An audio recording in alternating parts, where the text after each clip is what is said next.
Marcos, você tem um relatório gerencial aí, se você quiser abrir, vai lá.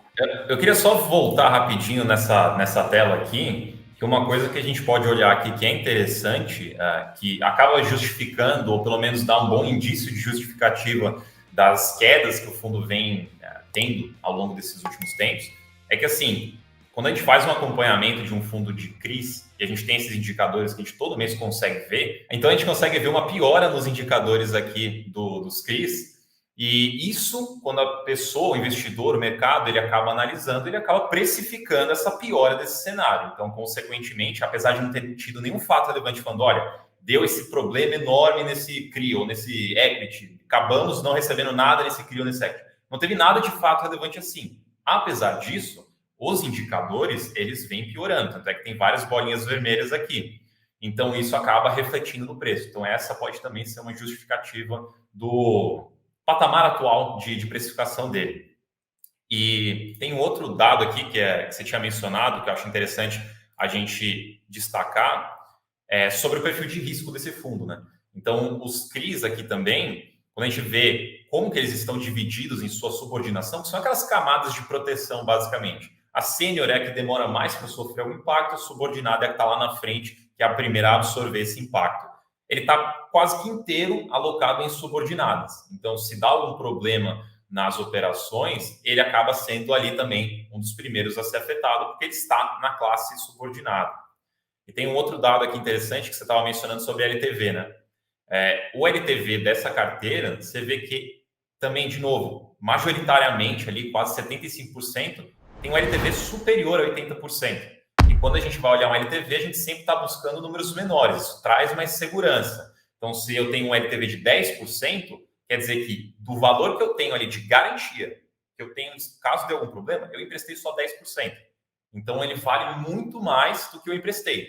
Quando essa porcentagem começa a subir, vamos supor aqui os 80%, isso quer dizer que do valor que eu tenho ali em garantia, eu emprestei 80%. Então, eu tenho uma margem ali de 20%, e daí a gente entra naquele ponto que você mencionou, que é difícil a gente mensurar de fato o valor daquele imóvel, o valor daquela garantia, e potencialmente, na hora que aquela garantia realmente chega ao fundo, aquilo talvez não tenha aquele valor original, talvez seja um valor menor. Portanto, quando você tem uma margem menor, você pode acabar ficando também, quando você chegar de fato no valor real, você pode acabar ficando numa situação mais complicada. Muita gente nos pergunta a diferença de um high grade para um high yield. Aqui é um ponto muito interessante. A subordinação, gente, deixa eu dar um exemplo aqui de uma garrafa. Imagina que você tem que ir preenchendo uma garrafa vazia. E no final do mês você começa a jogar água dentro dela, que são os fluxos de pagamento daquela parcela. Aqui na parte de baixo da garrafa é a cota sênior. Na parte de cima é a subordinada e mezanino. O que acontece quando começa a jogar água aqui dentro? Ele começa a preencher de baixo para cima a garrafa. Então, ele enchendo de baixo para cima, a primeira camada que vai ser preenchida é justamente a camada sênior, que é a primeira a receber esse fluxo. E a mezanino vai ficando para cima lá, junto com a subordinada. E o que isso quer dizer na prática? Que o TORD é um fundo altamente exposto à classe subordinada. Isso por si só o deixa mais high yield do que os high yields. Esse é um ponto. E o segundo ponto que o Marx está colocando, 74,8% tem um LTV acima de 80%. Ou seja, vamos lá. Imagina que eu emprestei 10 mil reais para o Marcos e ele está me dando garantia em algo que vale a 100 mil. Uma coisa é esse 100 mil realmente ter esse valor de 100 mil. Tá? Então, a outra coisa é você emprestar 80 mil numa garantia que vale 100 mil. Então, você vê como é que são diferentes. Agora, o ponto de atenção que eu quero trazer aqui é, e esse 100 mil vale mesmo? Se eu precisar vender agora, eu tenho liquidez para isso? Eu consigo retomar essa garantia? Não, Baroni, consegue, mesmo com desconto, mas consegue. Tá bom, mas esse ativo, quando ele vier para minha carteira, eu vou conseguir efetivamente gerar valor com ele, ou ele me vai trazer passivos? Ou seja, eu vou ter que terminar uma obra, você está me dando uma SPE, você está me dando uma obra para concluir. Então veja como o fundo acaba tendo pelo menos umas duas camadas adicionais que o deixam como um clássico high yield. Isso é problema? Não.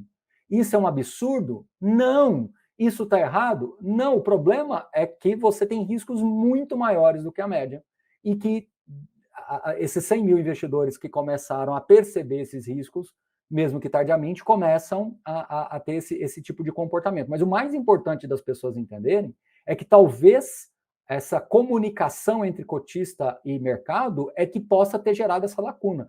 Eu não sei a opinião do Marcos, mas a visão que eu tenho é que, às vezes, um fundo mais complexo, ele é colocado de uma maneira mais simples e esses pontos não são levantados. Por isso que eu bati tanto na tecla, muito na tecla, há 2 anos para cá, 1 ano e meio, 2 no mínimo, sobre essa questão de relatório de riscos. Porque se você coloca isso num relatório de riscos, olha, essa SPE aqui está precificada a 100 milhões, só que a gente sabe que ela não vale 100 milhões, ela vale tanto, com base nessa e nessas condições, e nesse cenário. Porque agora o cenário começa a se deteriorar e as pessoas começam a perceber que esse valor não é bem aquele que você imaginava que fosse. Enquanto está todo mundo comprando a sua fração de imóvel lá, está tudo indo bem, é uma coisa. A partir do momento que você tem uma obra aqui no terreno e tem que terminar essa obra, aquilo ali já não tem a mesma expectativa. Ainda está destratando, você ainda tem que ficar devolvendo dinheiro para quem comprou e se arrependeu. Então você tem 2 forças negativas e vira uma tempestade perfeita. Por isso que o fundo mergulhou, na minha opinião. Então, se alguém quiser uma resposta, por que o fundo caiu? Porque os problemas começaram a aparecer mais claramente no relatório e as pessoas começaram a falar, opa, peraí, então é isso? Porque enquanto o rendimento estava alto, as pessoas faziam um pouco da vista grossa para o risco. A partir do momento que os riscos começaram a evidenciar e o rendimento caiu, as pessoas se antenaram, né, Marcos?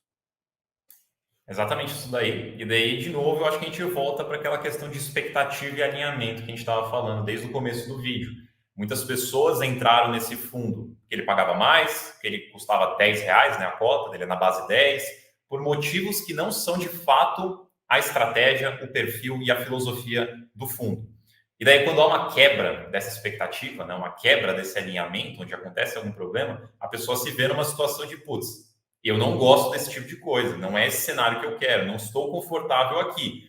Só que o problema não foi ter dado algum problema. Como eu falei, esse é um fundo que naturalmente ele vai se expor mais ao risco, faz parte da proposta dele. Mas a pessoa entrou sem ter esse alinhamento de que isso era uma possibilidade. Daí ela acaba vivendo essa situação e vivendo esse cenário mais negativo, né, coletivamente. O que é CRI? Todo mundo sabe. O que é FI? Esse fundo TORD tem outros fundos imobiliários, que inclusive é outro ponto de atenção aqui, que é com relação a ativos que têm também dificuldades de entregar resultado, né? Circuito de compras, né, que é o XBOX, né, XOBX lá, enfim. Você tem essas XBXO. XBXO. Eu sempre lembro do Xbox, aí eu falo, não é Xbox, é XBXO. XBXO, né? Você tem o próprio equity, que é o projeto especificamente. Então, o fundo, ele tem 81%, 82% em fundos imobiliários que estão com dificuldade de entregar resultados também, que têm alguma exposição a ativos que têm essa limitação, e, ao mesmo tempo, você tem uma exposição direta em equity que precisa de capital intensivo. Então, você tem uma carteira de crédito que das 8 operações, 4 tem essa dificuldade. Você tem um book de fundos imobiliários que está com dificuldade de entregar resultado também.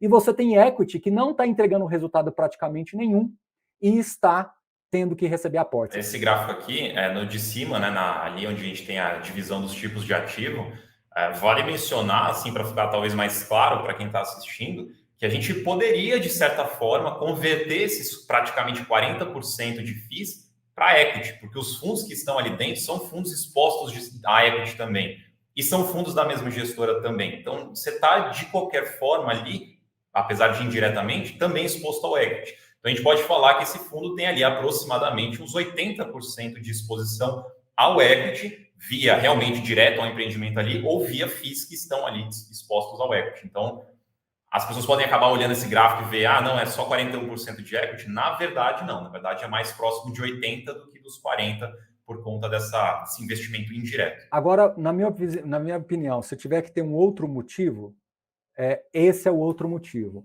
Pessoal, eu vou ser realmente bem honesto com vocês. É uma DRE complexa.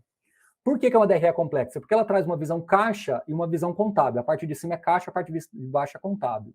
E aí começam também algumas dificuldades. E foi até bom pegar esse relatório, que ele está com 2022 consolidado.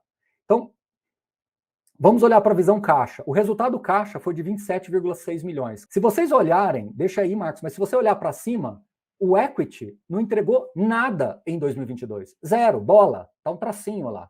Isso quer dizer o quê? É o que nós acabamos de falar. Que quando você tem equity, você na verdade está colocando dinheiro no negócio.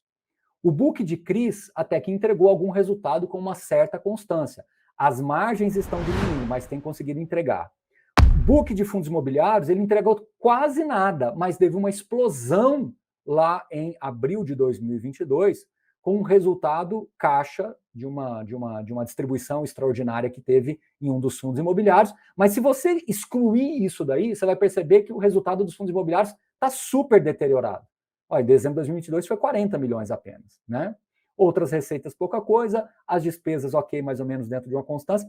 O que eu quero dizer com tudo isso? Que 27,6 milhões de resultado caixa conta uma distribuição de 35,9. Você tem aí mais ou menos uns 13 milhões, 8,6 milhões, desculpe, 8,6 milhões de resultado caixa negativo. Está entre parênteses, é negativo. Está vendo os 27 milhões? É o quanto ele recebeu que transitou no caixa. Quanto ele distribuiu caixa? 35,9. Dá uma diferença de 8,6 milhões de reais negativo. E se você pega, Marcos, e me corrija se eu estiver errado, se você pega histórico, ele está com 15 milhões negativo, caixa, correto? Exatamente, está aqui embaixo. Exatamente isso. Agora vamos para a visão contábil. Na visão contábil, você tem aí o inverso. Você tem folga e mais folga. Você tem no equity 27 milhões e 300 lá no mês de maio, né? Que foi um reconhecimento contábil.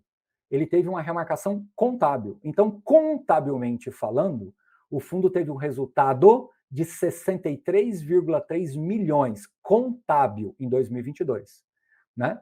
E tem uma reserva de lucro acumulada de 139 milhões. Então, o que isso quer dizer na prática?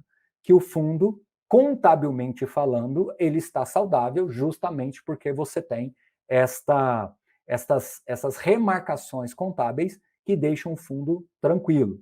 Do ponto de vista caixa, o fundo está com um resultado negativo.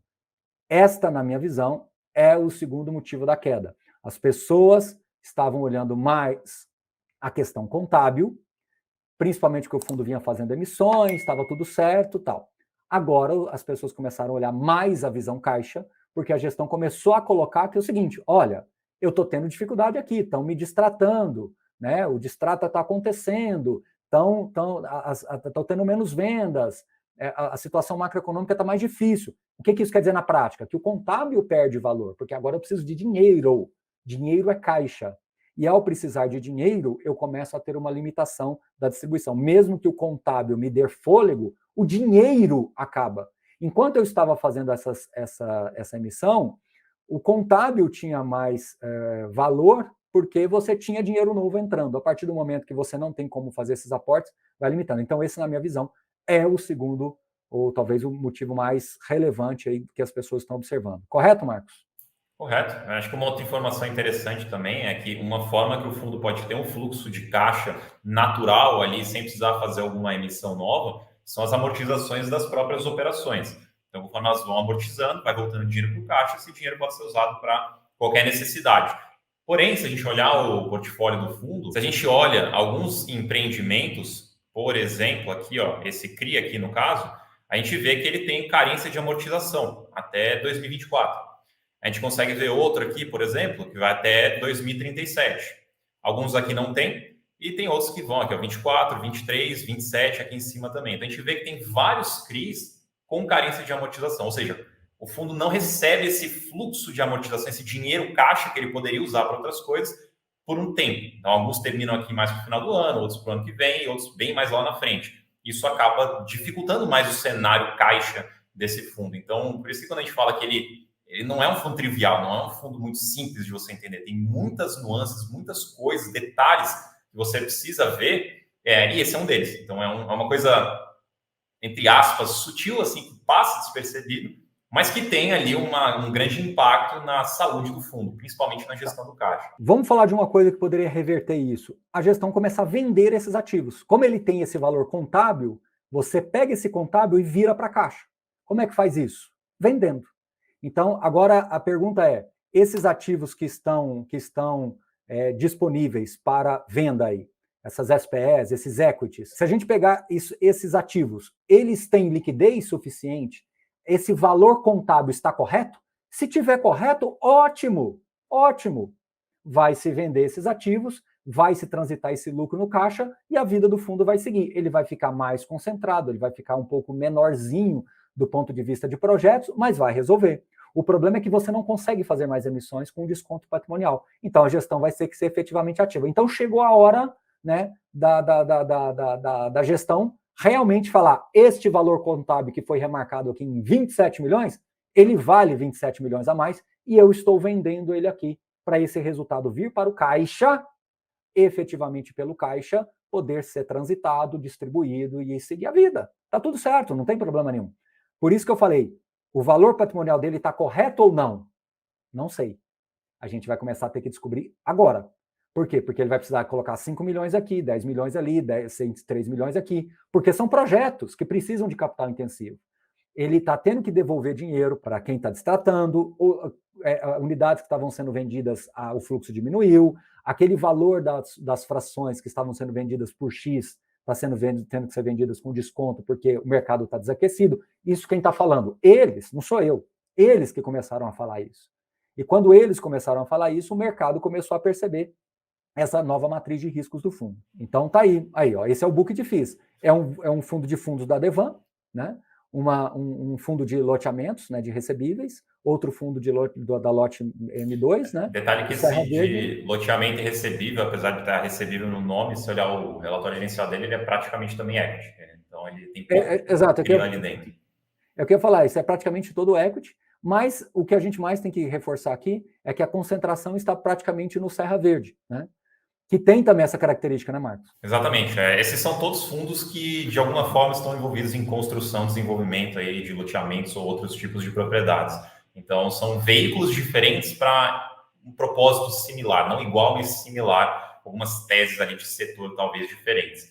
E tanto o lote ali quanto o Serra Verde, ambos somados, dão dá um terço do fundo praticamente expostos a ele. Então, é uma exposição bem grande em dois fundos também, dois ativos específicos.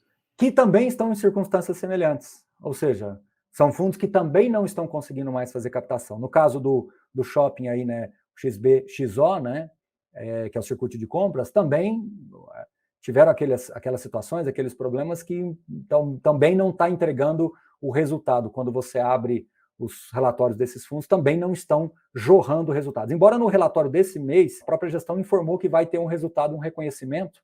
Se você for lá no começo, que, na minha visão, é um alento aí de curto prazo, vai ter uma distribuição, como fato subsequente, a lote M2 FI anunciou em janeiro uma distribuição de 0,038. Então, praticamente aí 4 centavos que vai impactar os rendimentos do fundo, tá? Então, isso aí deve acontecer nas próximas distribuições. Vamos ver o quanto isso é uma força positiva e o quanto você tem outras forças negativas que impactam.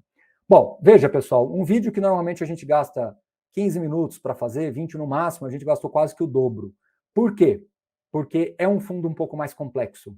O que a gente quis aqui não é trazer mais riscos ou colocar o fundo numa condição desconfortável, não é nada disso. O que a gente simplesmente trouxe aqui é procurar trazer um pouco da nossa visão e tentar responder a questões que nos chegaram aqui. Ao falar sobre isso, praticamente eu respondi todas as perguntas que chegaram pelo Instagram, que foram perguntas diretas, e a gente respondeu aqui de um jeito mais elucidativo, tá? Se você ainda tem dúvidas, continue mandando nos nossos boxes aí, que o pessoal de redes aqui vai pegando tudo e traz para a gente, tá? O mais importante, na minha opinião, é que a gestão começou a trazer mais informações para o cotista, e o cotista, então, se sensibilizou um pouco mais com a matriz de riscos do fundo. É um fundo que tem uma matriz de riscos mais complexa, que envolve desde modelo de reconhecimento de resultado, distribuição, valor patrimonial, modelo de negócios, exposição a CRIs com nível de subordinação maior, LTVs mais elevados, ou seja, uma série de coisas que o deixa mais apimentado, o deixa com uma característica mais high yield, e que o mercado estava achando que era um fundo que ia distribuir sempre aquele valor e ficou em cima desse ancorado nesse resultado.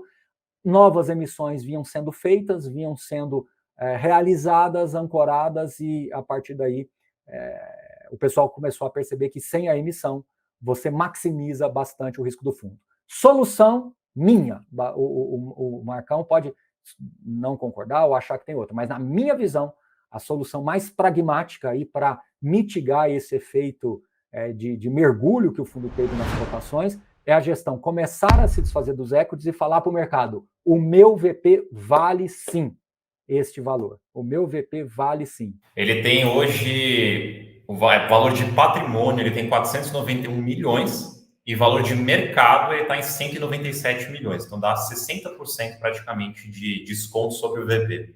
Então, e o VP, em termos de cotas, é quanto? É R$14. R$14, né? R$14. Então, R$14 é o VP. Ele está negociando a 5, 6, né? Vamos pôr 6 em grandes números. O que o mercado está pedindo para vocês, gestores? Vendam ativos e me mostrem que vale 14. Porque se você me mostra que vale 14, você traz dinheiro para o caixa, resolve os problemas dos equities, equaciona caixa com contábil, porque caixa e contábil está muito descasado na minha visão. Caixa e contábil tem um certo descasamento natural, mas não pode ficar tão discrepante assim. A diferença está muito grande. Então você traz esse contábil mais perto do caixa e vida que segue. Essa é a minha opinião. Não, concordo com tudo que você falou, só queria deixar uma mensagem para as pessoas que é assim, não tem absolutamente nada de errado em você querer investir em fundos mais arriscados ou fundos mais conservadores. Não tem absolutamente nada de errado nisso. Desde que você entenda o fundo, entenda o perfil, entenda a estratégia, os riscos e esteja confortável com tudo isso. Se você está confortável, então maravilha, vai fundo no fundo que você quiser. Agora, se você não ficar confortável, se você sentir que não está legal, não tem um retorno interessante, eu tenho um risco muito maior do que eu gosto, então aí já não está tudo bem. Aí você precisa ou descartar essa opção ou estudar mais para entender ou para adquirir esse conforto. Então, de novo, não tem absolutamente nada de errado em você querer investir em praticamente qualquer fundo que a gente tem, desde que você entenda tudo que eu falei e esteja confortável com isso. Então, muitas vezes o investidor acaba chegando num prejuízo, não porque o fundo é problema, não porque o fundo é ruim, não por, enfim, alguma catástrofe, mas porque ele entrou totalmente desalinhado ali no fundo, não sabe o que fazer, não sabe como administrar aquele investimento dele, não sabe se compra mais, se vende, se espera, e acaba chegando num resultado insatisfatório. Então, tudo começa na análise, tudo começa no estudo. Ali é o começo ou da solução ou do seu problema, se você não estudar direito. Então, é bom você sempre focar nessa etapa antes de fato, você investir em qualquer fundo que seja. A gente está falando do Todd aqui, mas isso se aplica a qualquer fundo que seja. Muito bem, pessoal. É isso, tá bom? Um grande abraço a todos vocês. Marcos, obrigado aí pela participação mais do que especial. Eu quis trazer o Marcos, porque eu acho que o Marcos, porque é importante, num fundo complexo, você trazer uma pessoa que vai ponderando aquilo que você está falando, tá certo? Então é isso. Até a próxima. Bom restinho de semana a todos vocês. Lembrem-se, compartilhe o vídeo, se inscreva no canal e veja todo o conteúdo disponível que a Suno deixou aqui para vocês. Valeu, Marcão. Um abraço.